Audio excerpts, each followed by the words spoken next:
we're all in different modes, but we're all on the same path, getting to the same place, ideally. I mean, that's the goal of it. Whether each individual person gets there or not is that's a different story. But have you ever been victimized by New Age spirituality? We've been waiting for you. We've been waiting. You're gonna want to listen up. I'm Megan, an intuitive life coach and Reiki master. I'm Ryan, a professional astrologer, and we want to show you what spirituality is by talking about what it is not. Con artist. Yes. Snake oil salesman. There are so many susceptible people out there. And then they're tainted. They're ruined. They don't want to come back to spirituality. We still have a lot to learn, and we will humble ourselves and learn, I think, every freaking day. This is Clairannoyance, a podcast of spiritual interference. So what's your favorite number? 3. Really? Or 33 or 333. Yeah, ever since I was a little kid. Number 3, because I'm third child born, and it was like a friend's parent told me what her favorite number was, and it was 4 because she was the 4th child born. And I was like, oh, well, then 3 is my favorite number. But then it always has been ever since. I love the number 3. And I'm a life path 3, go figure. And I'm a Gemini, the 3rd sign. Like 3 is like a big thing for me. That is very interesting. I never one is one of my favorite numbers, but I was born on the 1st, and I'm the first child. Interesting. So interesting. You're a life path 3. I am. I'm a life path 9. I know like just enough about what that is. Well, I know that so many numbers. It's a multiple of 3. I also like 9 for that reason. Did I tell you about my theory when I was a kid? Like 6 and 7 were like boyfriend and girlfriend. And I don't know why. 6 and 7 were boyfriend and girlfriend. But 6 hates 7 because 7, 8, 9.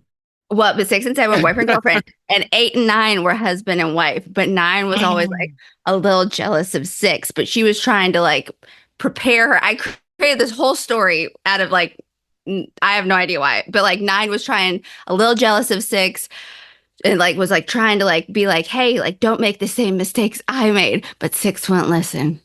And that's the end of the weird story I created as a kid that I still think about to this day. Yeah.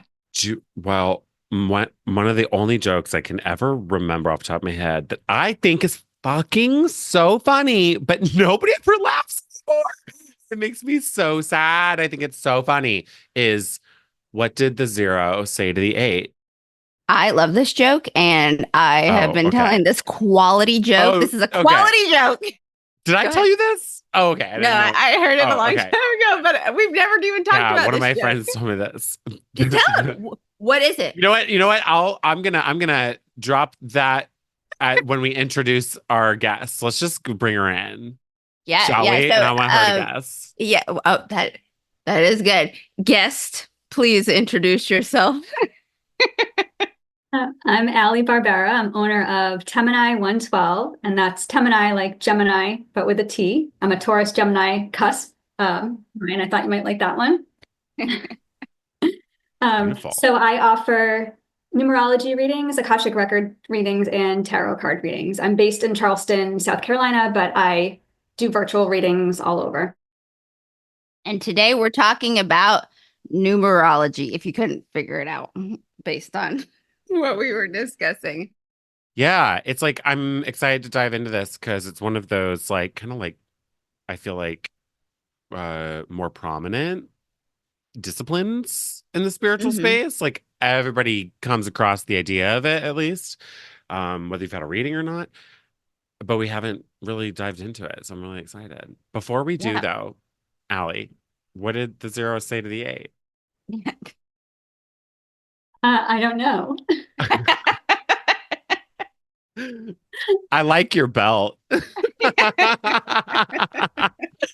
a quality dad joke. Yeah, just like I died the first time I heard that. Nobody thinks it's funny anymore. I just like I don't know. I just picture a snatched 0 as an 8 now, like just wearing rocking a really killer belt, and the 0 is just like, I want. Well, an 8's a sign of abundance, I think. I mean, like there's so much misinformation. There's so much misinformation about everything, but especially numbers. I know that I'm in the midst of moving, and I was like hell bent on trying to get an 8 as like my apartment, and I got it, and I was like, woo, because I was like, we ain't doing a 7, okay? Like anything that was like sad Oh, oriented, I was not about that. mine's no, my apartment, my street address is an 8. Now that I think about it, it's 1124. A So lot that's of stuff. 8. So, Allie, what is numerology and how does it work? I mean, obviously it's numbers, but I mean, I don't even know what it is. So explain it like we're dumb. Please. So, numerology is the study of numbers and the impact on our life. It's considered a mystical science. It actually goes back to Pythagoras. Remember him, Pythagorean theorem from high school? And he is said to have learned it from the ancient Egyptians, and no one knows where they learned it. So, this is going back a long, long time. This is not a new age thing. This has been around for forever. And the way that most people are familiar with it is in terms of our personal charts. So, our personal charts, numerology uses our birthday and our names. So, each letter is aligned with or matched up with a certain number. So any name or word actually equals a number. So a lot of people think it's just birthdays, but it's actually your name and number. So that's a personal chart. And then you can also use numerology for any word, any number. You can find it out from your phone number. If I'll look at my seat on an airplane, be like, what number is this? Your street name, your business name, all of that adds up to numbers. So numerology assigns or there's a vibrational frequency with each number according to numerology. You can look at it as each number having its own essence, or like I say, a little personality. Like I look at a 1 like it's a person. I look at a 2 like it's a person. Here are their characteristics. So when you find out the numbers associated with a person or with their street name or business or whatever it is, it can give you insights and guidance just based on the qualities of those numbers. Cool. That makes sense. So each number is a little person that has their own personality, their own essence, their own that makes sense. And so there's from what I understand, 1 through 9 is like the prominent numbers. What is that about? Because math was never my strong point. So I think that's why I've always been curious, but it's just like I think I just have that distinction with where I'm like math. I want to know about me, but like I'm curious about it, but it's just like there's somewhat of a block here with me learning. So that's why I think this is so fascinating. Maybe we can get over my math block here. Yeah, and I'll tell you, believe it or not, I have a math block too. I was not a good math student. The only math I did a really good job figuring out was when I was a real estate agent. I could always figure out my commissions. Money, yeah. Could always figure that out. And now I have a bookkeeper and accountant for my businesses. But when it comes to numerology, it made sense to me because I stopped seeing them more as numbers and more as qualities and characteristics. In terms of the single digit numbers there, so they're the primary numbers or the foundation of numerology is digits 1 through 9, because in most, but not all numerology, you are reducing to a single digit. So 1, 2, 3, 4, 5, 6, 7, 8, or 9. So if you don't know the qualities of those numbers, you can't really get any information as you go through there. Would it be helpful to know what the characteristics are for each of the numbers? Yeah, go ahead and but before by reducing, just for people who don't know, by reducing, she means like my street address is 1124. So it's not to say, 1124. It's like the number. It's like 1 + 1 + 2 + 4 = 8, right? But if it equaled like 16, then you still reduce it further. 1 + 6 = 7, correct? Yes, for the most part. If you hit a master number, which I'm sure we'll talk about at some point, then you don't reduce. But other than that, like if somebody's born on the 14th, it's a 5 because 1 + 4 = 5. So those kind of numbers you reduce down. Gotcha. Sweet. Yeah. So walk us through the numbers. Yeah, I'd love to. So number 1 is associated with independent thinking, leader, innovative, think outside the box. This is like your entrepreneur number. Number 2 is associated with balance and harmony, seeing both sides of the story. This is your mediator. I meet a lot of middle children who have a 2 in there. They're right in the middle, kind of trying to keep the peace in the family. Yeah. 3 is the number of communication. It's a big thing. There's a lot of stand-up comedians, actors, entertainers, writers with 3s in their chart. It's a number of communication. It's a social number. 4 is all about hard work, community, stability, foundation, traditions, military law. That's all associated with 4. 5 is your chaos and change and like a little bit of a scattered energy there, but it's the number of the salesman, the salesperson. It's also the number of addiction. Number 6 is about family and home, community and team. Healers also, 6 is a healer number. You'll see that in a lot of people's charts when they are a healer, work in that type of industry. 7's an interesting one. So on one side of the coin, it's very analytical, scientific, IT. They want to know how things work. How's this engine put together? They're in there. And then the other side of the coin is very mystical, spiritual, the occult. And I used to go, what is this? This seems like two opposites, but it's actually the same side because they're both interested in the mysteries. Sometimes the mystery is how does this engine work? Sometimes it's where do we go when we die? So 7 has both sides of the coin, which I really find that one to be interesting. 8 is business, money, power, sex, karma. This is like the Wall Street of numbers to me. This is like your big, they're not going into a room quietly, number 8. And then number 9 is the old soul. Number 9 is the compassion, humanitarian. Number 9 is like the able to get along with all the other numbers because they just have this big world view. A lot of volunteering with number 9. They can be so focused on, 9s can be so focused on the rest of the world, though, that their personal relationships kind of take a back seat. So that's the quickest recap I can give. I mean, I could go on for an hour about each number, but no, that's great. And I think later on too, there are certain topics like astrology and human design where we need to come back and do a deeper dive because this is, I mean, I had no idea that it was around since the Egyptians. So that's a huge, I mean, like, can you imagine the knowledge? Like, who was the first numerologist? I'm so curious. Like, where did he or she practice? Like, what was that like? And how did you get that? Like, what kind of mystical, like, brain tickle got into this person's head and was like, you know what I'm going to do? Like, this is like. Well, how did it get into yours? Like, how'd you fall into this? So over a decade ago, I had been going to this psychic in Rhode Island where I was living at the time. And she would teach different classes once a month or so. And she wouldn't tell you what they were. You'd show up and today's feng shui, today's manifestation, and a couple times I ended up at numerology classes. And I went into it like you, Megan, like, no, math, numbers, not my thing. Like, I'll do this because I love her.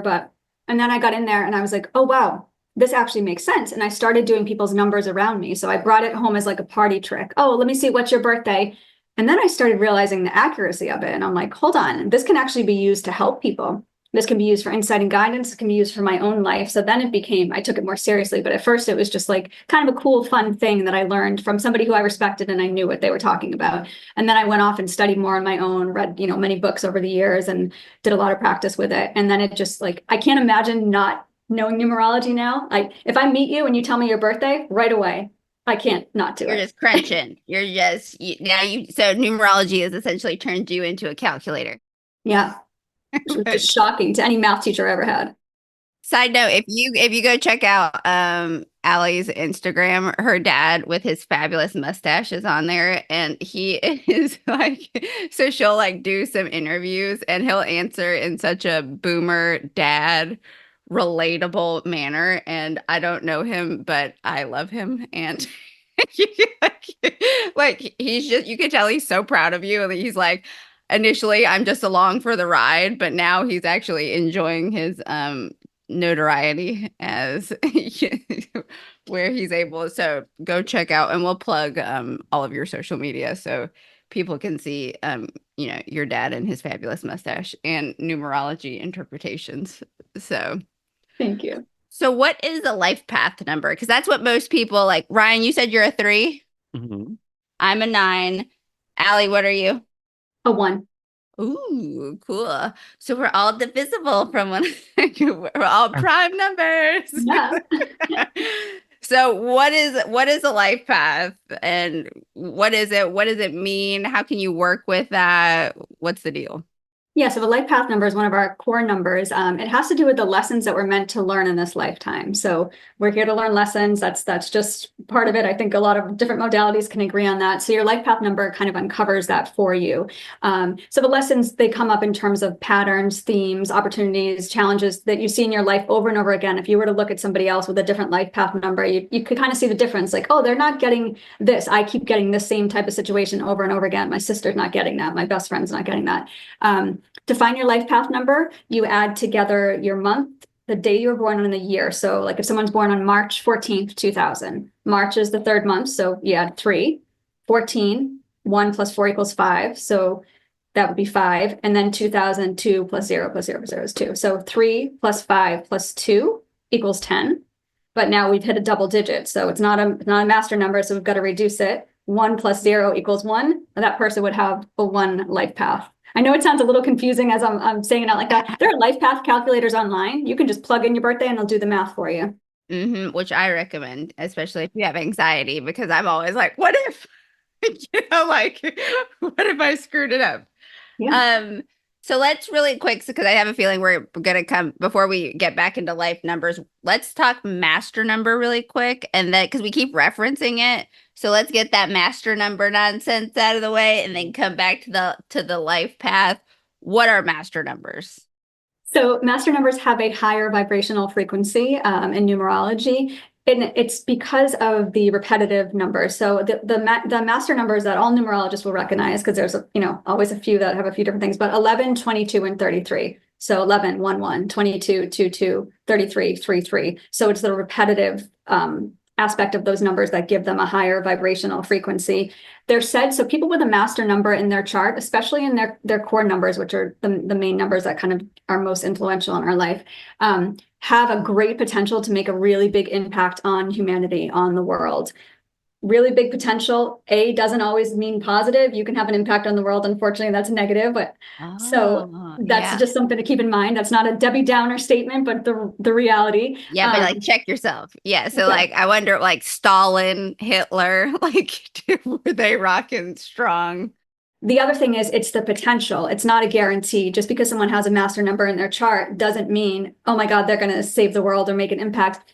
Potential can feel very heavy. A lot of people with master numbers feel the weight of the world on their shoulders. It's almost like they innately know, oh my God, I could have such an impact, but I'm so scared. What if I mess it up? What if I'm not smart enough? What if I'm not good enough? And they kind of crumble under the pressure. So I just see that a lot with people with master numbers, but they're very, very powerful, but there's also pressure there. So both sides of it.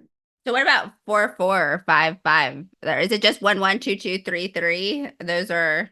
Yes, that's what most numerologists will recognize, just the 3 of those. Some kind of talk about the other numbers as having it, but they're not universally recognized as the master numbers. What? So okay. So I'm just gonna have to be honest. I'm a skeptic by nature about everything. Numerology, I get down with a little bit, a lot of it, but like not in a new agey way. And to me, the master number thing, I'm like, okay, who decided that? Who decided master numbers existed? And especially why are we calling them master numbers? Like, it feels like the Egyptians. No, I don't think it was an Egyptian thing though. Like I really have looked into a lot of this. I don't think that the master numbers were like, I feel like that's a new age concept. I don't know. So I'm throwing it your way. Yeah. So I don't know what they were originally called because it wouldn't have been in English. So I'm not sure what the word that they use there, but it definitely, it does go back quite a while, those particular 3 numbers. It's hard to tell because of like so much occult stuff, so much of the records are gone or it's passed on, only to certain people. So it's hard to really go like, who was the first one? We know Pythagoras did it because he taught it. He opened the first university in the world and they taught numerology as part of the curriculum. He learned it from, they believe, the ancient Egyptians. We don't know where it started before then. So it's hard to say like who started what and who called what there. But master numbers are, even as I was training over a decade ago, it had been in the books for a long time about those particular 3 master numbers. Now, when we start talking 44, 55, 66, that's maybe... People are getting out of hand. Yeah. Okay. Super interesting. I find it interesting too, like that there's like this is why I like it. Like I guess a synthesis, adding it into like a different practice like astrology or tarot, because of the differences in some of them. Like you said, six, I think was like the family one, right? Mhm. Or often release that. I like four, the fourth things in astrology tend to be more like family related, or like I know it's like the four of wands and tarot often has to do with like real estate, home, family. So then I'm like, well, where did six get family from? Like, but I'm not hating on it. I think it adds in a new nice layer to things if you're like trying to add color, texture to like a reading, for example.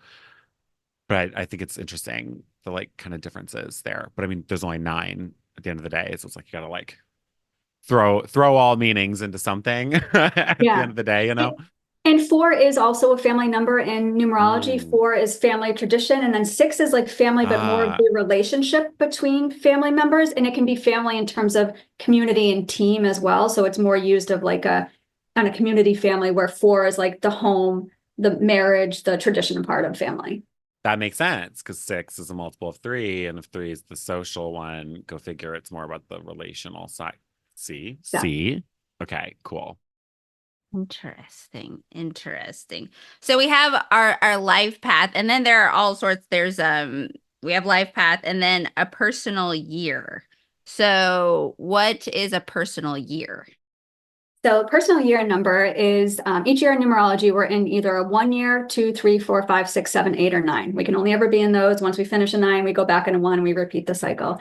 In a personal year, we tend to see the same themes, challenges, and opportunities within that 1 year space. So the way I always explain it to clients is if you're out for a walk or a run and the wind is at your back and you're going really fast, you're like, oh, I'm the fastest out here right now. In your personal year, it's like the energy of that number is at your back. So for example, a 1 year is all about new car, new house, new job, new friend circle. Doesn't mean you're gonna have all the things, but it's new. So in a 1 year, you have more opportunities for newness. Can you get a new house in a 4 year? Yeah, absolutely. In a 6 year, yeah, you can. But there's just more opportunities and there's a little bit more flow and ease when you're in the year that's correlated with that certain number. So there's a little bit of a predictive quality to it in that way. But I always so I always learned personal years were birthday to birthday, but most numerologists do them January 1st to January 1st. Ah, So Ooh. yeah, so it throws a little, so when someone's birthday is in January, I'm like, no problem. But when it's in November, what I will usually do then is I'll say, here's what your personal year is according to this January to January, and here's what it is November. Which one sounds like what you're in or what you've been in? And we're going to work off that one. That's just the way I've been kind of working through that. What are we right now? What's the year right now from January to January? So in the collective, Uh-huh. so we're in an 8 year right now until January 1st. That one's definitely January 1st to January 1st, the universal, the collective. So we're in an 8, and that's all about foundations that are not strong crumbling. Ooh. fucking Coinciding with awesome. Pluto. Coinciding though with Pluto leaving Capricorn going into Aquarius. Also Yeah. election season. God. Oh my God. By the time this comes out, the election will be like past us. Are you using numerology for like that sort of stuff? Have you looked at like election day numerology? I haven't, because I feel like I've watched a lot of videos of people doing that, but I did talk about the 8 year before it happened last year. So I talked more about the foundations of things that aren't strong or that are outdated crumbling. That's what happens in an 8 year. And your foundations can be, for businesses. I mean, look at what's happening right now in Hollywood as we speak with, Yeah. who and Oh yeah, we talk about it. Don't worry. Yeah, the diddler. the diddler, yeah. I mean, what happened? JB Fox just came out last year and said, I mean, that news just got released, and he was like, yeah, my stroke, that was all thanks to P. Diddy. And so people think that Wow. he then he said that he called the FBI, and he was like, enough is enough. Y'all know that he's been, a maniac, like he literally poisoned me. We had a falling out. And so that just came out yesterday. I didn't know that one. Missed that. Good God. Yeah. That's crazy. So yeah, we're still in that. And then next year we'll be going into a 9 year. And 9 is when things really start. 8 is the unraveling. It's the building starting to fall apart. 9 is when things that are not for the highest and best good of the collective are going to collapse. Because in 2026 we go into a 1 year, and that's all new, potentially new government, new currency, new. I'm not saying all those things, but that's the type of thing that's associated. But for new to come in, first we have to clear out the old. So first it starts with this crumbling of the foundation, then they're really going to hit the ground. Then we got to rebuild from there. So that's the way. So when I look at politics, I mean, I'm not super into that, just for my own personal. Yeah, that's peace of fine. mind. Yeah. But I can see the themes in the world. 8's also very up and down, financially volatile. If you look at our last 8 year in 2015, there was a stock market flash crash, I believe they called it, which is like, and they called it the foundation of the stock market fell. And that's, I mean, what's more 8 year than that? So you can look back, because we've been in, several 8 years. It's a 9 year cycle. So you can go back as far as you want in history and go, what was our collective year? When I go and look at the other years, it always makes sense to me. So I'm big on the collective year. I'm glad you asked about that. Yeah, it's also like, I mean, and anybody like following our astrology stuff, are we not talking about all those themes? Like, it is interesting that it really does show up that way, like Megan was saying with the Pluto stuff. And then it's also noted 2026, like new currency stuff. That's totally like Uranus moving into Gemini. Well, in 2027 in human design, that is where, where it was like, I remember we did that episode. It's the rave 2027, and like, it's Jesus a whole Christ, new yeah. ball game. The pets are the pets aren't going to talk to us, but like all these crazy revelations, and that will be 2. So it's interesting how everything seemingly can get along, like all these modalities can, they might not be sisters, they might be distant cousins, but they all have similar language that allows them to get along, which I think is super neat. Yeah, I agree. It's trying to get us all to the same point, whether you're hearing it through astrology or numerology or religion or whatever it is. It's trying to get us all to the same information. And it's just the realization, and it's cool when we can make the connections between different modalities there. It's super cool. But there's so many different nuances, like, in astrology. So there's the sun sign, the moon sign. So we have, so we have our life path, we have our personal year, and then we have the expression destiny number. So that's what I love, is because there's just these, you would think, okay, here's a number, here's my number, that's it, the end. Okay, I can crunch the numbers of my address.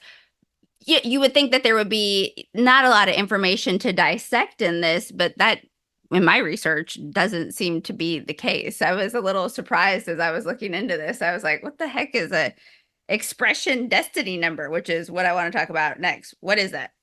Yeah. So, and I like that you said both of them, because in numerology, there are double names for things. You can call it the expression number, you can call it the destiny number. There's different numbers that have those. So each one is the destiny number and expression number are the exact same thing, for anyone who's kind of confused on what that would be. The destiny number it talks about your past lifetimes and how they have brought you to this lifetime, and what you're here to do and how you're here to do it in this lifetime. So an example of that would be if somebody was in a past lifetime, say that they were a musician. It wasn't maybe their full-time job, but it was something that they loved. And just because of their other things in their life path number and their soul plan, if I can tap into Akashic for an Akashic term for a second, they weren't able to really fulfill their dreams of getting into music more. This lifetime, they have a 3 destiny number. That's a communication, music, entertainment. So now it's a bigger part of what they're here to do. So now they can kind of fulfill that part that they weren't able to finish in that past lifetime before. Does that make sense? Yeah. What's the like formula for that one for people who want to? So your destiny number this comes from your name. So you'd write out your name and you'd look at this little chart of which number is associated with each letter. And then you add your first name comes to a number. You would add that together, reduce it to 1 digit, unless it's a master number, circle it. Then you do your middle name if you have one, reduce it to 1 digit, and then your last name. And then you add those 3 numbers together. And that's how you get your destiny number. And if someone changes their name, though, does that affect, like, say someone gets married? Like, I never changed my name. But like if someone, or they have, like, I had a friend who her name was Patricia for the first 39 years of her life. And she was like, Patricia out. And she changed her name to Healy. So it's like, does that legally and everything, how does that affect? Are you now a new person? Is like, how does that come into play? Yeah, so it does impact things. So it does change your destiny number. So the way I look at it is, okay, so now you're in a new destiny, a new part of your life. Like hopefully you've learned the lessons, you've reached the goals that you wanted to reach when your name was this and your destiny number was 4, and now your destiny number is a 7, and this is like a new chapter in your life. So to me, a name change is a new chapter in your life. It changes the vibration of, even when someone says your name now, it has a different vibration to it, and it just puts you in a new chapter with new. So because I mean, we've had thousands of past lives. So that musician one, that's just one of many. So maybe there was another one where you were a parent, but you didn't become the kind of parent that you wanted to be in that life. Now you get married, your name changes, all of a sudden your destiny number is a 6, and you're focused more on parenting because that's associated with the 6 destiny number. So it can kind of just flip your focus and put you into a new chapter. Interesting. Yeah, because I always wondered, obviously it's predominantly in Western culture that a woman will change her name. And so then I was wondering, okay, but like I said, my friend Healy, who I think she was like a soul walk-in. I think that she just like at 39, she was like, I'm out. And I met her in her 60s and her 70s. And she all of a sudden left her husband, went back to school to be an artist, like became this like very expressive person who before was rocking khakis. And now she's like, she would wear her pearls and Louis Vuittons and on noon on a Tuesday for no reason. So I think that's so cool. Yeah, I love that. Sounds like a 3. Sounds like she changed to a 3 destiny. But that's just my guess from that. I'll have to ask. I'll have to I'll have to. I just, even how you just crunched, the March 14th, it's like, oh, too much. Like my brain, my brain hurt too. Like I'd just be so afraid, like Ryan, when you do readings and someone gives you the wrong birth time, and then, like to me, that's just so much stress. Not on you, Ryan, but like, it's like in your instance, Allie, it's like, you math it wrong. And, and people will believe whatever you tell them, like truly, when you're in positions of giving readings, like all of us are, people 9 times out of 10 are not going to be in a skeptic seat. They are there seeking help. So whatever you tell them, they're going to, believe. So yeah. And I do double check. yeah. Yeah. So important. I mean, like when it comes to astrology, when somebody's got like something wrong or whatever, there's like the belief that it's like that's what you were supposed to hear for a reason, because it's divination. Do you view numerology as a divinatory practice, or do you use it psychologically? Like what would a reading with you look like? What could someone expect? Yeah, that's a great question. I don't know that I view it as divinatory practice, but it's more, to me, it's like it unlocks the secrets. I always say numerology unlocks the secrets of your birthday or the secrets of your name. And it's a lot about self-awareness and self-knowledge, where when I do tarot, that's more about, can have a prediction aspect to it more so than numerology. Numerology is more about like understanding who you really are and why you're here. Cool. Yeah. Yeah, because like the math is mathin'. The math does not lie. Or the numbers do not. I need to get off the math train, but the numbers do not lie.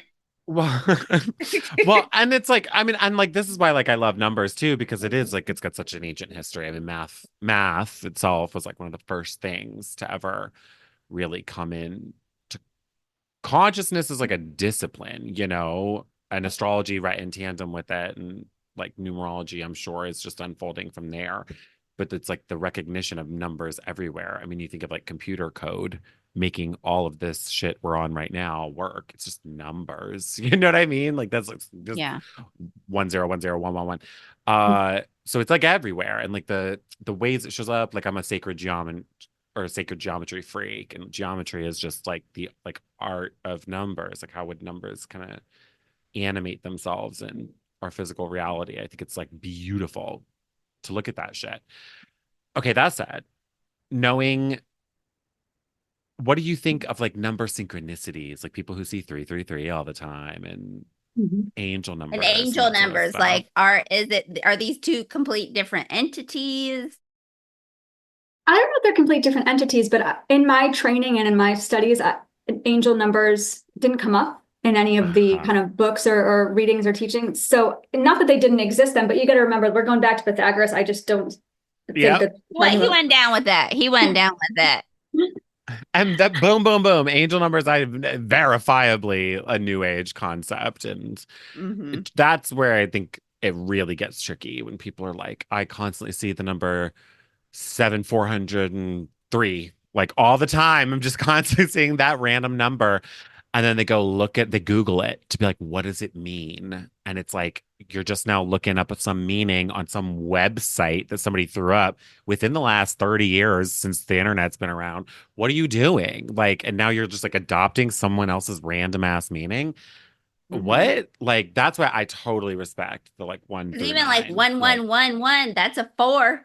Okay. In that's what yeah. numerology, Yeah. like Yeah. And I think it's cool, but I hate calling them angel numbers even because I would look at it more of like a young thing where it's like that's just good old fashioned synchronicity right there. You're just like universe showing up for you in this patterned way of some sort. For some reason, your brain is able to register repeating numbers, like Yeah. it captures your attention.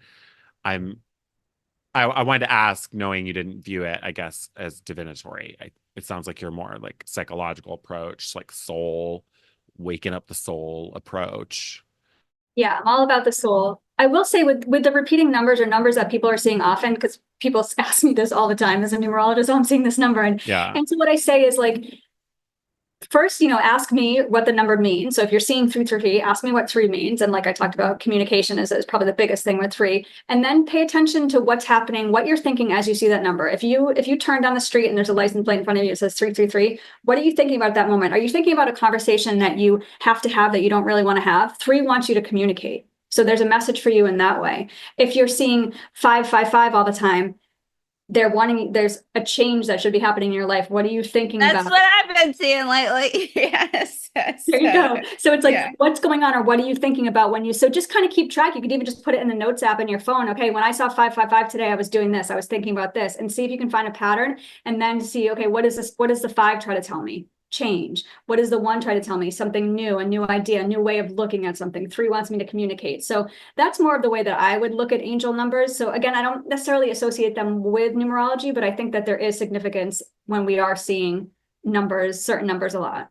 100%. That's literally exactly what I tell people. Like, this is like my millionth time mentioning this quote. It's my favorite quote of all time is Joseph Campbell saying, there's no meaning of life. Each of us has meaning and we bring it to life. So whenever I would like have phases of noticing a number, I'd like tell the universe what I want that to mean. Like I'd try and pay attention, make a note maybe of like what I'm thinking about or experiencing at that moment and see if I can find connectivity.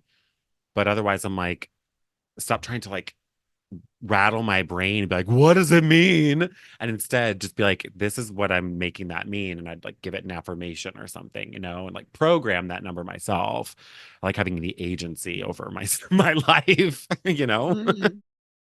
So what about like relations? Like 6, like do certain numbers get along and like make out better? Like like 6 and 7, 8 and 9. Like does Ryan's 3 and my 9, like if we were both like, would that be a good friend? Are there certain numbers that are arch nemesis? And then are there certain numbers that like want to make out and be That's friends? us. We're the arch Yeah, nemesis. like I mean, I'm so because like waters, in astrology, there's you're compatible with your chart, and then there's the sun sign, the moon, there's Venus signs. There's such a complex layer. Is there that also? Bonus question: is there a simplicity to the numbers, or is there more of a complexity based on karmic? Is there a love number? I'm curious as to because people want to give it meaning to everything, and they want to be like, yes, see, we're meant to be together because 2 + 2 = 4.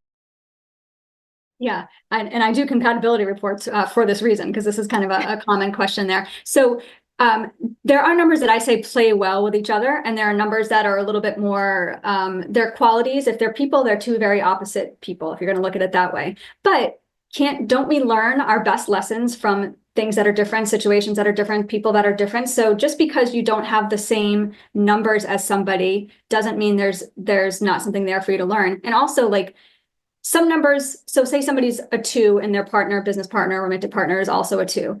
2s are very much concerned with other people's comfort, mediating, balance, all that stuff. So 2 2s together, great, peaceful, harmonious. They're going to be, let me get the door. No, let me get the door. No, let me get the door. That's the kind of So thing. yeah, it's a people pleaser energy happening in this bad boy. And which can, have its shadow side too. But then if you get 2 8s together, 8s like to be the first and best. They like to be the authority on one subject. They like to be in charge. So you could look at a chart. Oh, we both have 8s. Well, you might butt heads more. So just because your numbers are the same doesn't mean that it's going to work out. But also, I look at, like, I use my boyfriend and I as an example. I'm a 3 birthday number. He's a 7 birthday number. So 7s are very much, like I said, they want to ask questions about things. They want to find out how things work, research, data. 3s, we want to write about it. We want to talk about it. We want to sing about it, dance about it, whatever our things are. I'm not really the singing, dancing 3, but anyway, so, 3s are more social, 7s are more introverted. However, we both have a 1 life path.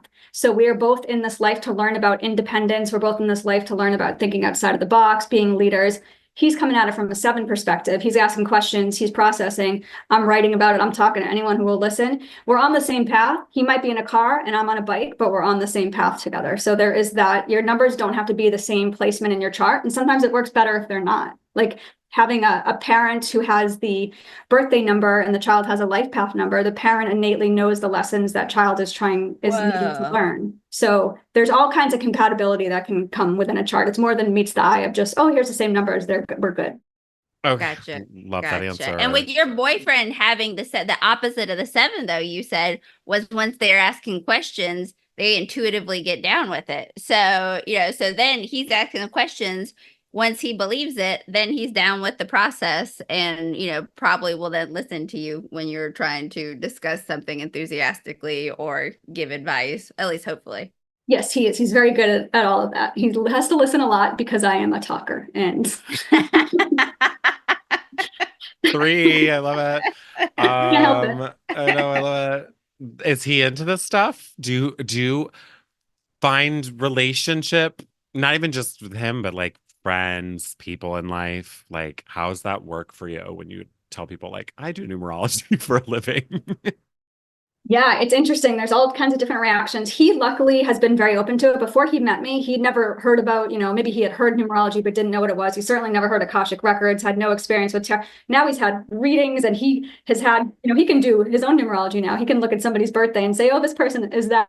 So because he's a 7, that curiosity and that interest in the mysteries of life, I think, have been helpful. He's also just a wonderful person. So I think he would have done it no matter what his numbers were, but it helps that he has that curiosity in there. But yeah, I mean, there is definitely, a little bit of not a little bit, there's a stigma attached to some of the things that we do. And people are, scared or not sure, they think it's fake or whatever it is. I find that I don't attract a lot of those people, those naysayers, as I call them. I seem to bring in people who are understanding, open, at least to my face. Who knows what's going on? No, I feel confident about it. And I just I don't call them in, the people who are naysayers. I kind of call in the people who are going to be understanding and open and interested. And that's what I find I end up, That's interacting funny. with. I feel the same way because I'll always have newer clients who are like, well, how do I deal with? And I'm like, who cares? Like, what do you, I'm like, then I have to get back to their point where they are, embarking on this new soul quest, so to speak. But I'm like, I don't even encounter. Also, if you don't want to talk about it, if I'm around a normie, I'm not going to talk, or I'll just start to pepper things where then, I'll pepper astrology. I'll pepper, oh, well, that's because this, and this. And then there's I cannot talk today, irrefutable proof where it's like, well, see, this happened, I love changing dudes' minds. It's like big ol' normal hetero masculine dudes who don't believe in any of this. It's my favorite to just fish them out of that pond and be like, come on over. They're like, my favorite is like, what's going on with the moon now? Like when they're having a bad day, seemingly out of nowhere. I'm like, yes, welcome. Welcome. All right. So what is this? Now on to more terms. What is the soul urge number? This is a lot. I thought there's so many differences here. Like, and upon answering that, what would you recommend people, if they're just getting into this, what do you think they should actually care about as a starting point? yeah, that's a good question. Yeah, that's a good question. So, okay, on the starting point, I would say the ones that I mostly do in reports now, because I've done all of these at different points, and I've kind of just tweaked my reports and my readings down to 3 main numbers. And I do the life path number, I do the birthday number, and then I do the personal year number. And I will sometimes I'll put in the destiny number and different things depending on kind of what I'm doing. But those are the big ones. And the soul urge I'll talk about in a second. But there are so many. You can find out your minor personality number and your pinnacle and all these things. But then it comes to a point where it's like overwhelming, I think, of all this information. And it's just like it's overload.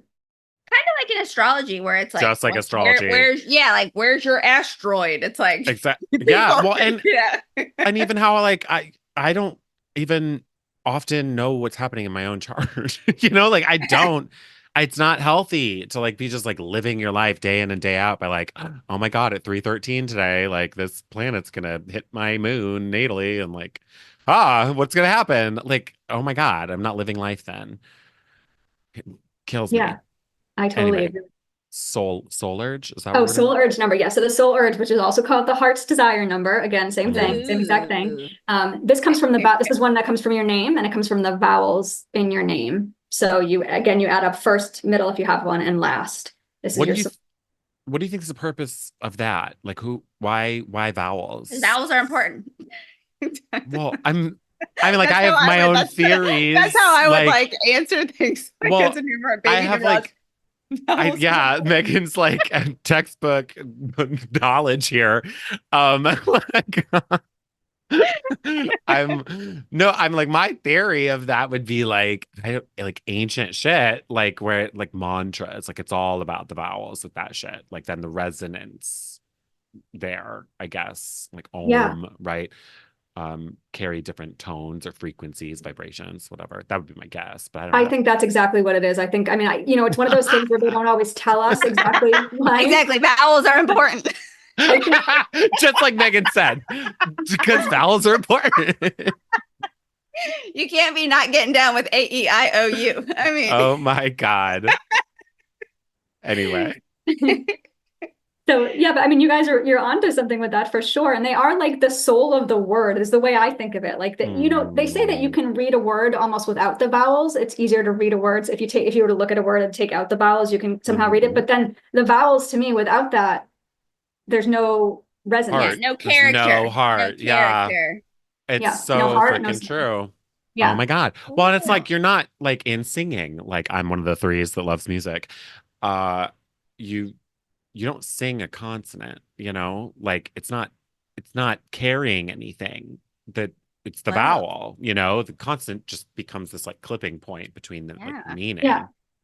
Yeah, exactly. And I think that all plays into this. And then so our soul urge or our heart's desire number is who we really are at our core, and how, like, what we really want the most in this world. So for example, somebody who has a 6 soul urge number, they really just want family, community. They might be coming at it from an 8 from a business perspective, and they might have a 2 birthday number, so they're focused on 1 and 1. But like until their family and their community is where they're comfortable with it in their world, they almost always feel off. So I find this with people who, and a lot of times in career it works well too. So people who go down career paths that are in alignment with their soul urge number. So for example, a soul urge number for the life path, or the 6 soul urge number would be associated with healers, counselors, therapists, that kind of thing. So if somebody is, working as a data analyst and it's so far from that, they may feel very off in their job, and they go, it's my boss is fine, my job's fine, I'm making enough money, the people around me are nice. It's where I'm missing something. I'm missing something. I'm missing something. Something is off. So when you're not living in alignment with your soul urge, and it's not just career, but that's one example. When you're not in alignment with your soul urge number, I think people feel off and they don't know why. And I think it can often be because of that. And you recommend people use like middle name when they're doing this stuff too, if you have a middle name? Yes, you have to use a middle name if you have one. Oh my God, my soul urge number is also 3. You better really think about the names that you are giving your children. Like now it makes you really think, like and you so Allie is a bud of mine and I just had a reading with her and we were talking about this numerologist that's like on TikTok and he's a bit he hates nines and I'm a nine. He won't give any number out on a nine and he's like, you think there are these good people, they're not. But he had a theory about 28 first off, like a day that he was like, I'm not giving you guys any more information because I guess Travis Scott had released an album on the 28th and it did well. And so he's a very shock value, rage bait content. But like, are there any weird numbers or not weird, but like, I'm sorry, I wouldn't be like, oh, 28 dropping hot. Like, did he make that up? What's the relevance on this? Yeah, as far as the nine, yeah, I'd never heard anything like that. There's no, every number has their shadow side. We all have our strengths and weaknesses, and there's no bad number, there's no good number. It's just there's sides of it. 28 is a lucrative day. I wonder if that's why, because Okay. 8 plus 2 is 10, 1 with a zero emphasizes it. So it can be like a good day for a new thing, dropping a new album, starting a new business. There's some power there, and there's like some money associated because it has 8 in it. 8 is the number, like you said, of But also, abundance. wouldn't you have to add in the year too? Like, wouldn't that be relevant? Or That's like, That's how I would normally do it. And when yeah, I'm trying to find out the number of a day, I would add month, the day, and the year together. That's how I've always kind of learned how to do it. But but I know what that guy, I've seen his videos before. And the weirdness with the nine, I had never heard of anything like that until I saw his stuff. So I wouldn't pay much attention to that. yeah. I was like, dang, I thought like I'm here for good. Like, Sure. and then like the first time or Allie came in for a session with me, I remember it was at my old spot, and I was like, oh yeah, I'm a nine, and you like opened your eyes and you were like, of course you are. Yeah. And so it's so neat. You just don't, I mean, and it's so neat how so now you being a numerologist, because now we have a numerologist here and we have an astrologer. So like how we see so many similarities. We talked about how they can play. How would this work? Like, I mean, I don't even know what kind of question I'm trying to ask because it's just so interesting. I know, whenever I have two people with, two different modalities that are where you're taught this, it's a practice. So and do you see any similarities with like a Gemini? And then when you were describing seven, I was like, oh, that's Gemini energy. I would think that, questioning and that, like the twins, because it's like I need to know, I need to question this. And then But the Gemini's the intuitive side of communicator. Gemini, yeah, where it's like, let me. So with this, like it's, or am I just reaching here? I don't know a ton about astrology. I've read and I've had my chart done, and I listen to the experts there. But I do think that they're numerology and astrology are both, numerology is at least partially based off a birth date, and astrology is Mhm. based wholly off a birth date, right? So I do think there's that connection there. These where the planets were on the day we were born have an influence on us. The numbers on the day we were born have an influence. So I think there's definitely a correlation there. And when I hear about the houses, sometimes I'm like, ooh, that does sound very Yeah. four. It does sound very, nine or whatever it may be. So I need to learn more. But as I hear it, I haven't found anything yet where I'm like, wow, that's so completely opposite from, No, it usually like there will be like differences, but it's similar to me. Like I could say the same thing about like tarot and astrology, like where I'm literally like, okay, in astrology, the moon rules Cancer. Why is the moon card Pisces card? Like it doesn't make like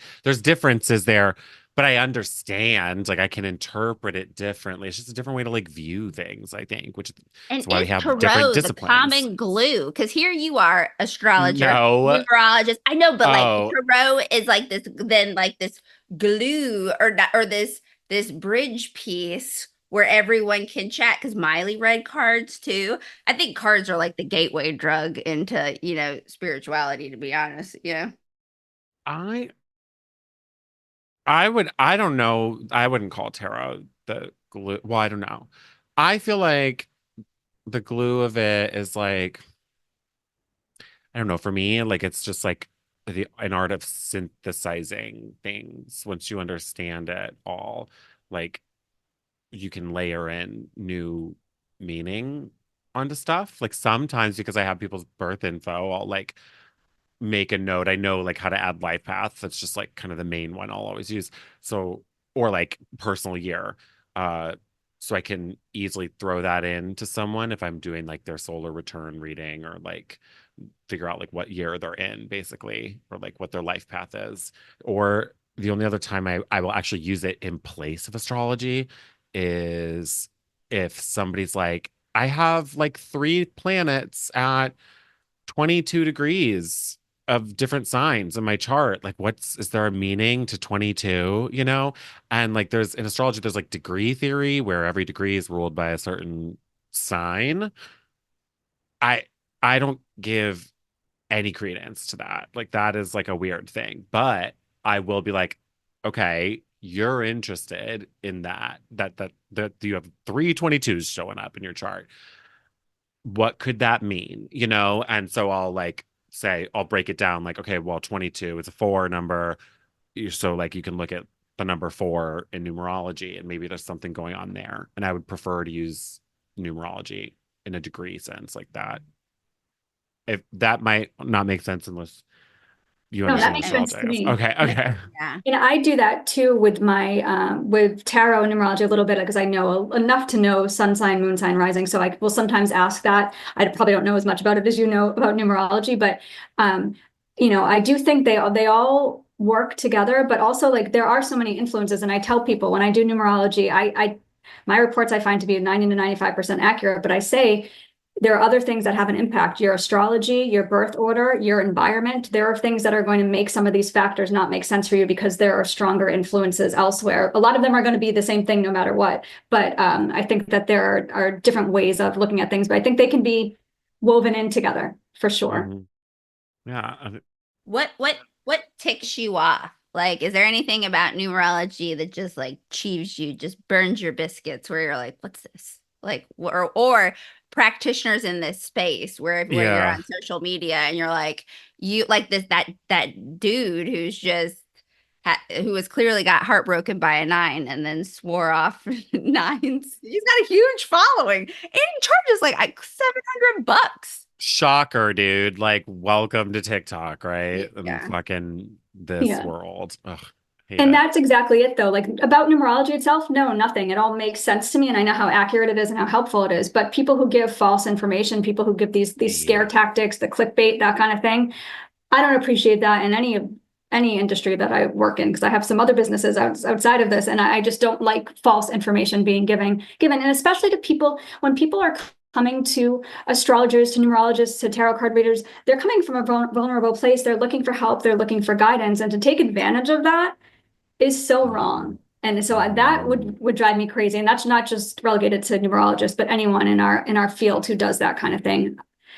I don't like it. They're gonna have to come back though in another life and make up for that. So that's the kind of thing that helps me feel a bit better. Yeah. Believe it. Is there any like major misconceptions you think people may have about what you do, you know? Like common, yeah, misconceptions, misperceptions about what numerology is that you Yeah, would I want to think clear up? I think sometimes people say like, oh, well, people, if they're coming to you for a report, they'll believe like they'll make your description of a two, like, oh, they think that sounds like them. They relate to it just because they want it to be. But I really don't find it to be that way because if I did your two reports and I didn't tell you the numbers in there, I just give you descriptions, I guarantee you could tell which one's Ryan's and which one's Megan's without any birth date, without any information in there. So I think that's just, your typical run-of-the-mill skeptics. They don't want these things to be true because of various different reasons there, but I don't pay much attention to them, so I'm not really sure what their other issues are because I kind of block them out. That's Yeah. good for you. I'm just a skeptic by nature, so I love when I encounter a skeptic because I get it and like to show them I don't know what I can to be like, but here's like the efficacy. Throw your hard-hitting questions my way and let's hash it out. I'm down for it. I love that conflict there. I'm into it. And I have so many like one that I like. I mean, again, I could like hypothesize my own thing, but like that I would want to ask you is like what what about like Okay. Why does your birthday matter? Sounds funny coming from an astrologer, but I can explain it astrologically, which isn't numerology in that sense. Like your birth date matters, but really it's not actually the numbers in that sense. It's like where was the sun at the moment of your birth, right? Um, but in numerology, it's like, why does your birth date matter? Because doesn't numerology predate the Gregorian calendar that we now use? So we had to like retrofit numerology to the Gregorian calendar, but then also what about cultures that don't use the Gregorian calendar? Does this change culturally? And like, how do you explain that to people so that they still see the efficacy in this? Do you know what I mean? Yeah. I don't know any instances of it changing culturally. I know that it's been in several different cultures for so long that it Mm. seems to be accurate regardless of the calendar system somehow that is used. My theory on this. Math. That's because math has been Well, math. I would just argue that it's like you're saying, like at risk of being like new agey, it is the like vibration of it, the personality of it, or the essence of the number itself, because it is similar in astrology in that sense, where it's like I'll say Aries is the start of spring, so it's all about new growth and blossoming to life. And then the 10% of the population that's in the southern hemisphere is like, what are you talking about? It's fall, like everything's dying. But there's it's the archetypal essence of the energy of Aries. We just use seasons to kind of like the season is an archetype itself that even if you're in fall, technically in the southern hemisphere, you're still probably experiencing this element of new growth and things that spring represents. So my guess would have just been that like no matter what calendar system you're using, the numbers are still going to resonate, right? Yeah. I don't Yeah, know. Yeah. absolutely. I no, I totally agree with that. And I get what you're saying. And I think from my perspective, I think that we choose the dates that we're born. We choose when we're born, and that in hopes that at some point we can come across something like astrology or numerology that helps us understand like these lessons. Like we choose to be born on the third so we can have this music, this communication, and that plays into the lessons that we're meant to learn in this life. So like we know what lessons from our soul plan. So I bring this back to Akashic records. We know from our soul plan the lessons that we want to learn in this life.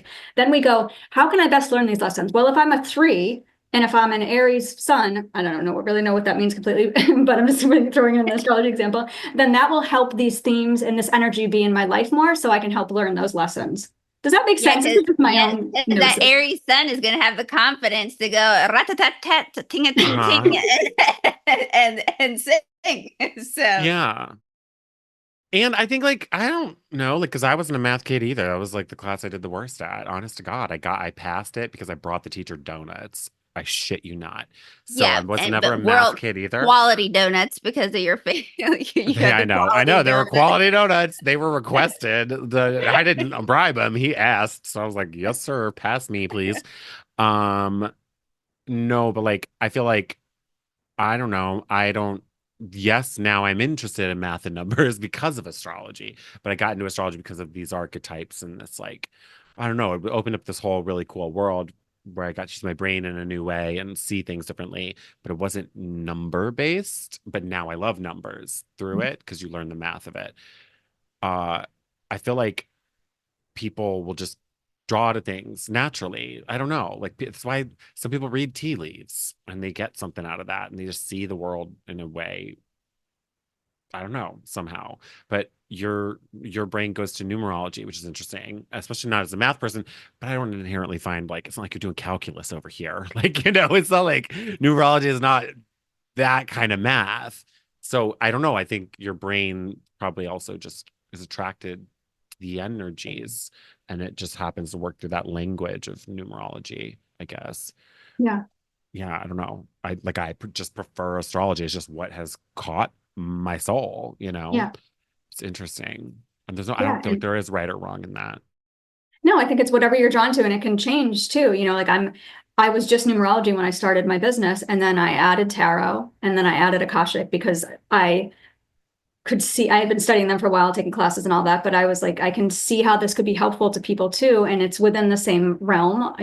So, and who knows what I'll be I'm interested in palmistry. I think that would be cool to learn about that. There are different things that I'm like, I want to learn about this. I can't right now. I've got 3 service offerings and 2 other businesses. I got to cut it off somewhere. I'm a 3 and I'm a 1. I'm going to want to do a lot of things and I'm going to want to multitask, but at some point I have to stop it. But like 10 years from now, we could be having we could all be into something a little bit different. I'm sure we will have our different interests. So, and I like that. I like having that change too. Yeah.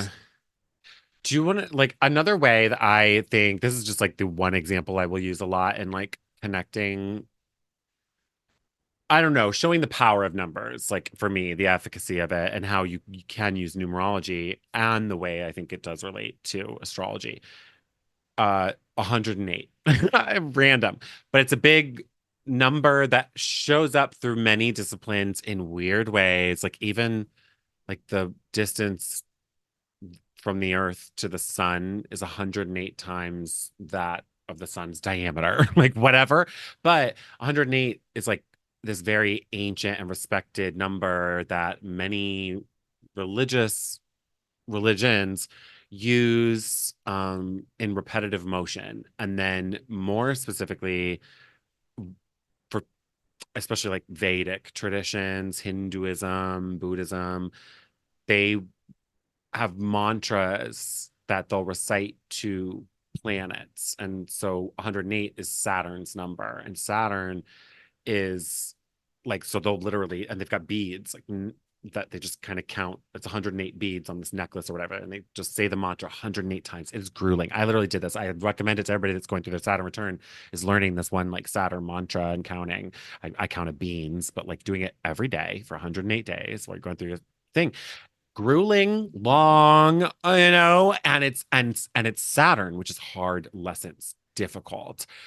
It's the furthest planet of the personal planets in the solar system. Like with it's the furthest planet we can see with the naked eye. Go figure, it's the 108 number, right? Numerology 9, the final number, just like Saturn would be the final planet. And it's not an easy number, is it? 9, right? Just like Saturn is not an easy freaking planet. So there's this energetic resonance and there's this time that it takes to get to the 9, to 108. Like it's not, you'd sit there for a while doing these mantras, but it's worth it. And like you like get going through it and like dealing with that energy is like teaches you a whole lot. So that's my favorite one is just 108. I just like the Saturn one, but there's a bunch like that I think are really interesting to look into. That's my version of. I love it. And you're right about the 9. That's like the old soul of numbers. 9s often go through a lot of hardships in their life, like if they have a 9 in their core numbers.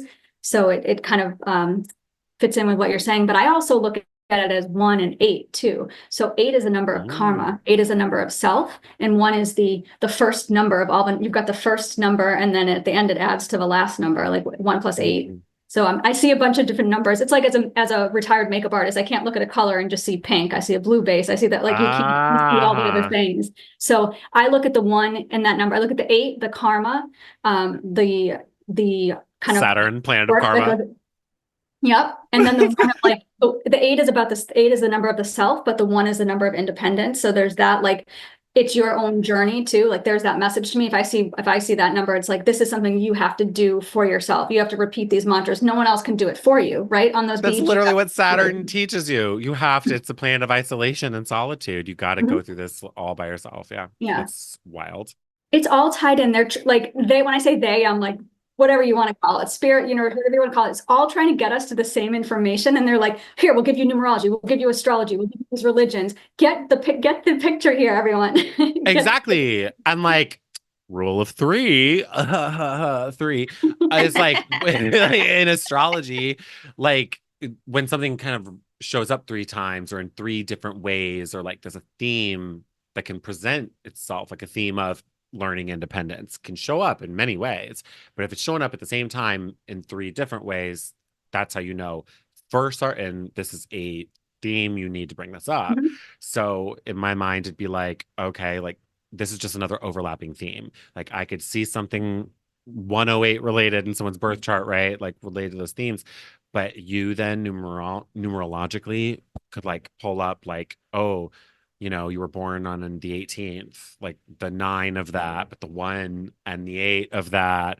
You tying, it just overlaps these things together in a way that for me is just further confirmation, like not to like put weight on one discipline over another at all. It's like just this like, oh my God, look at the ways like we all speak different languages and interpret things differently. Yet I think when we come to that point of resonance that like we're saying the same freaking thing at the end of the day there, that's when you know it's like so important. We're not saying conflicting info. That's No. when you know, that doesn't happen all that often, honestly, the conflicting info. It doesn't. It's cool. Yeah, we're all just getting there differently. It's like how I use that example of my boyfriend and I being on the same path and different, one's walking, one's in a bike, one's in a car.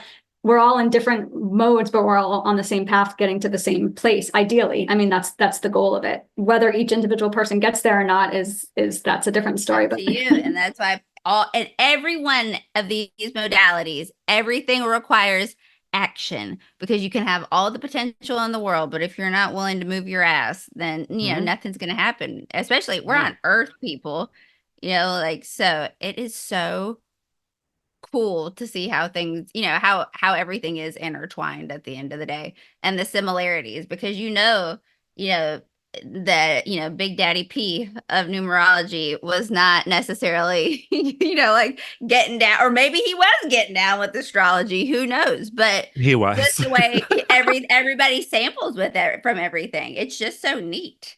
Yeah, like so I think so many of these disciplines have like similar roots. It's just we've evolved so much that they can become specialties, I think, at this point. Like they're just constantly evolving and rabbit holing for sure. But it's like I hope anybody who is listening who has like had a reading with me is particularly like a compatibility reading, because you're literally using very similar language to things I'll say, which I would say is like unique, because I hate a lot of astrologers and like the way that they view compatibility in astrology, and that there are certain signs compatible with certain signs and certain signs that will never get along. That is not how I do it. I say like they're just going to be different approaches, right? You're going to maybe, but as long as that end goal is there, like if somebody's north node and south node are the same, that's like the life path. And that's like, okay, you guys are like here for the same reason, learning similar lessons. You're supposed to be in each other's lives, but like your everything else in your chart could be in conflicting motion with each other. But that just means like you need to know you both have different ways of viewing the same end goal. The end goal is the alignment, though, but like you need to be willing to allow each other to have a different perspective or approach. And just to throw it in one other context, it's the same as people who just like adhere to attachment styles or love languages. Like what you give and receive as a love language could be totally different from your partner. And to make that relationship work, you both need to give and receive with each other.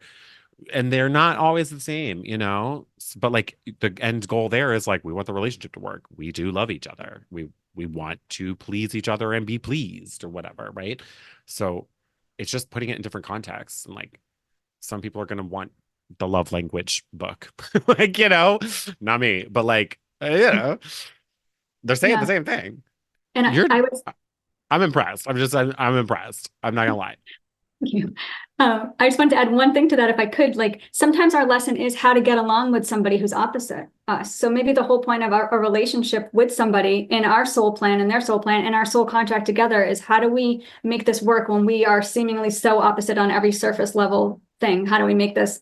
So maybe we want our numbers to be opposite in that case, very different, so that we can learn those lessons. Yeah. Especially for those people that you are like why can't I talk today? It's the vowels. It's the vowels. But those people that you are just drawn to, that there's no rhyme or reason. And so that's so unique. It's just so neat from beginning to end. Side note, is it Gemini 211? Is that what? 112. 112. Okay, so and is that because, oh wait, no, so it wouldn't equal 3. Is it 4 because it's foundation? I know there's got to be a reason for 112. So, well, it was just one of those numbers that I used to see all the time and that came up in my life. And it was like, I can't ignore this number.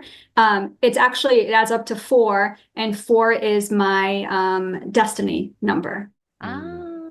So there's that connection there, I think. But yeah, this is my ring, if you can. I have people listening won't be able to see this, but I wear a 112 ring on my hand, and I just I just have always, so when I formed this company, I was like, I got to get the 112. I had all these different business ideas. I have 2 other businesses, and after the third one, I'm like, I have all these ideas, and no matter what, I wanted to get the 112 in there. And then when I decided to make it a numerology company, I'm like, well, it makes sense to have a number Yeah. in the business name. Cool. But yeah. Do you use birth time for any reason ever? Like if somebody gives you that, is there any purpose for that? I haven't come across that in Oh. numerology. I mean, I would, if I had it, I would maybe look at it and add it together and see what number and see if that showed up anywhere else in their charts. But it's nothing that there's no numerology number that requires that. So I would maybe like that extra. No, then it doesn't matter. My question was going to be, do you use military time then? Like that would change it. Like, I don't know. Like that doesn't matter in astrology. That's funny. I'll have to look into that. That'd be a cool little, I mean, there's so many different things you can add on too. It's like, ooh. Right. Like, would it be fair to say like I think it maybe could sound funny to somebody that like Megan immediately brought up like the house number. But I feel like once you know like the essences of these numbers, you could kind of apply it to a lot of things, right? Like your address and like just conceptually even meditate on that. Like, this is where I live. What's the energy of that number? Right. Or like, I don't know. There's so many different forms of that. Yeah. And it's like, what kind of house do you like? For me, if I want to live in a peaceful house, I'm going to look at like a 2, 4, or 6 peaceful family tradition. If I want to have the fun party house, that's a 3. If I want to do a lot of changes and renovations, maybe I'm looking at a 1. There's different things that you can do.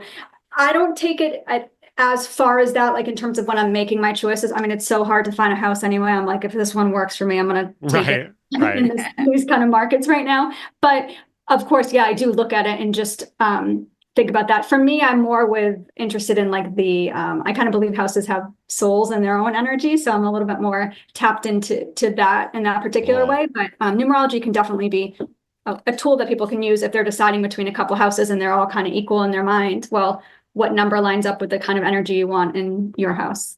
Cool. I'm fascinated and really genuinely impressed. I think it's like so easy for people who practice numerology to come off in a scammy way. Now, I didn't think you did because I know you came highly recommended, etc. But I'm serious. Like, I don't know. Sometimes it can just be like a weird one, just like astrology. Like there's so many fucking bad astrologers out there. Pisses me off, but you never know. But I love so much of what you've said, and honestly, I feel like we could literally go on forever. But Megan definitely has had a reading with you. Megan's thrown clients your way, so I know you come highly recommended. Yep, she's wonderful. Awesome. Yeah. So how do people book with you? They can go to my website. It's temini112.com, and there's a page for numerology, Akashic records, and tarot. And you just go to the right page and you can book right from there. It brings you to my calendar link, pay right through there. Super easy. Someone can book an appointment in like 30 seconds. My website developer made it so it was very quick and easy and efficient. Oh, perfect. And totally worth it. I have had readings from Allie. A lot of my clients had, a lot of the retreat girls. It is, she is a wealth of knowledge. Everything is easily digestible. So I highly recommend checking her out. Thank you. You're welcome. You're welcome. Super good. Anything you want to below, leave sure. the people with? Yeah, and everything will be linked. But is there anything you want to leave, the people with? Yeah, so I would say, kind of going back to the talk about the universal year, the collective, we are in a time of a lot of shakeups and transitions right now for the whole planet. That's going to continue, but I really do believe that we're going in a good direction. We're getting rid of the things that don't work for us. So if you can just kind of hold tight for a little bit and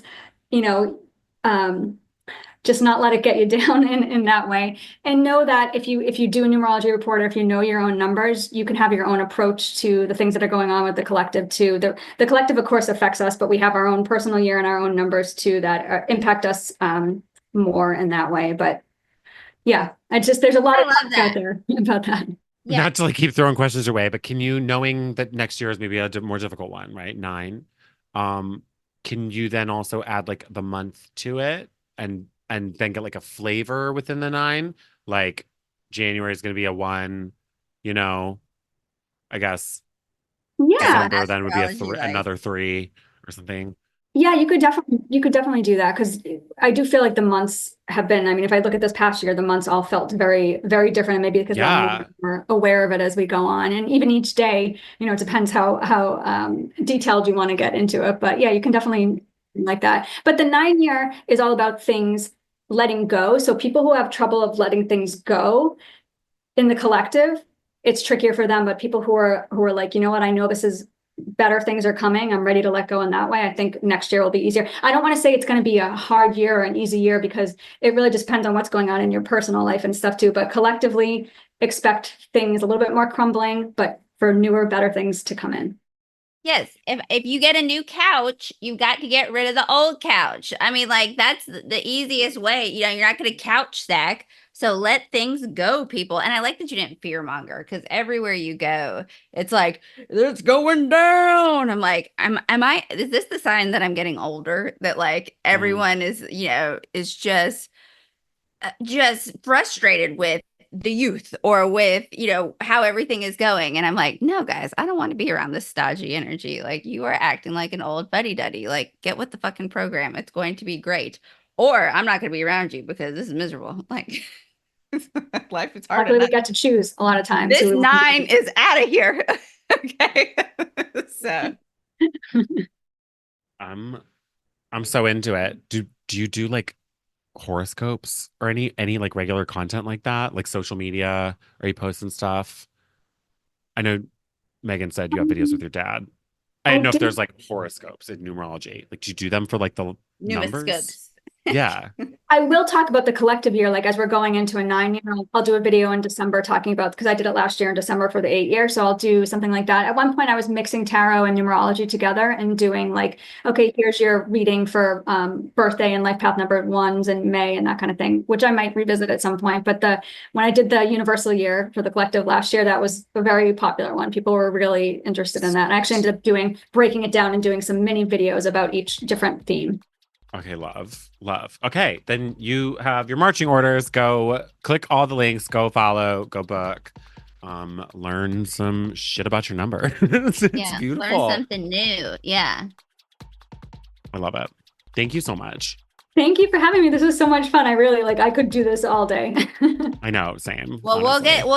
we'll do a repeat and go into some, because there's so many questions that we didn't we weren't even able to get into. So she will be back, ladies and gentlemen. She will be back. Great. Look forward to it. Thanks.